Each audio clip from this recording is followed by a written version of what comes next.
নমস্কার, বাংলার চালচিত্রে আপনাদের স্বাগত। আজ আমি এসেছি গ্রাম বাংলায়। গ্রাম বাংলায় এদিকে দেখতে পাচ্ছেন সর্ষের ক্ষেত, তার পাশে রয়েছে আলুর ক্ষেত। কিন্তু সর্ষে বা আলু নয়, আজকে অন্য একটা সবজি দেখাবো যেটা আমরা বাজারে কিনে খাই এবং খেতে ভীষণ ভালোবাসি। সেটা হচ্ছে ফুলকপি। এইখানে পরপর পরপর আমরা দেখতে পাচ্ছি ফুলকপি হয়েছে। এখন সাইজ ছোট আছে, আস্তে আস্তে বড় হবে। ফুলকপির সাথে সাথী ফসল হিসেবে চাষ করা হয়েছে ধনেপাতা এবং পেঁয়াজ এবং পালংও আছে। ফুলকপি দেখাবার পর এর সাথী ফসল হিসেবে পাশে ধনেপাতা এবং পালং এবং পেঁয়াজ কলিও হয়েছে। এগুলো পেঁয়াজ হিসেবে বসাবার জন্য পেঁয়াজ বসানো হয়েছে। এবারে আমরা ক্ষেতটা দেখার পর এই ক্ষেতের যে চাষি তার সাথে কথা বলবো, তার কাছে জেনে নেবো ফুলকপি কেমন ভাবে করছেন, কতদিন সময় লাগছে এবং ফুলকপির সবকিছু। আপনার নাম দাদা? অজিত মাঝি। অজিতবাবু, ফুলকপি আপনি কম লাগিয়েছেন কেন? কম প্রোডাকশন হচ্ছে না। প্রোডাকশন হচ্ছে না? না। আচ্ছা, হাতি আমাদের খেয়ে দিচ্ছে সব। হাতি আসছে এদিকে তো? আচ্ছা, একটা ফুলকপি হতে কত সময় লাগে? 3 মাস মোটামুটি। মোটামুটি 3 মাস। একটা ফুলকপির চারা পোতে তার পূর্ণাঙ্গ হয়ে বিক্রি করার মতো হলে 3 মাস সময় লাগে।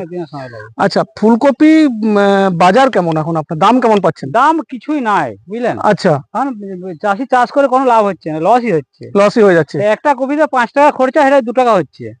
আর আপনার নিজের হাজিরিতে ধরলামই না। হাজিরি বুঝে ছাড়ো, মানে হাজিরি ছাড়াই যে আপনার অন্তত চাষের যে খরচ, সে খরচটাই উঠছে না। উঠছে না। আচ্ছা, আর তুলনামূলক ভাবে ওই জন্য ফুলকপির চাষ কমিয়ে দিচ্ছেন? চাষ করে কি করবো, দাম না পেলে কি করে হবে?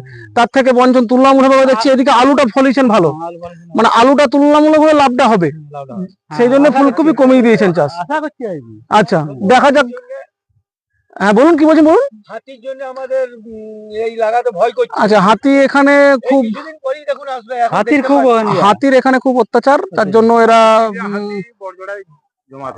বর্জ্য হাতি এখান থেকে আসে এ করে। আচ্ছা, আমাকে একটা ফুলকপি তুলে দেন, তার মধ্যে আবার ভালো লাগবে।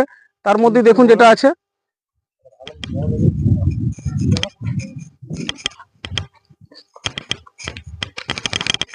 আচ্ছা ঠিক আছে, এখান থেকে হ্যাঁ তুলে দিন, একটা তুলে দিন।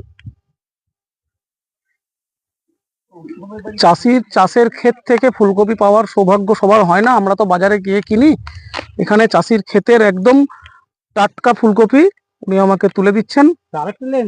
আচ্ছা ঠিক আছে, আরেকটা দেন। আচ্ছা, আরেকটা দেন। ওই ধারে। আচ্ছা ঠিক আছে, আরেকটা ফুলকপিও নেবো। ভালোবেসে উনি দিচ্ছেন। না, আমি গাছ সমেত থাকবো, কোনো অসুবিধা নেই।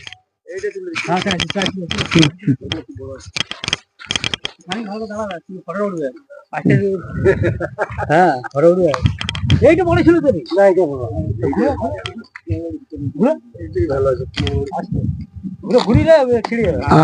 এই যে বাহ, ঠিক আছে, দেখতে পাচ্ছি চাষির হাতে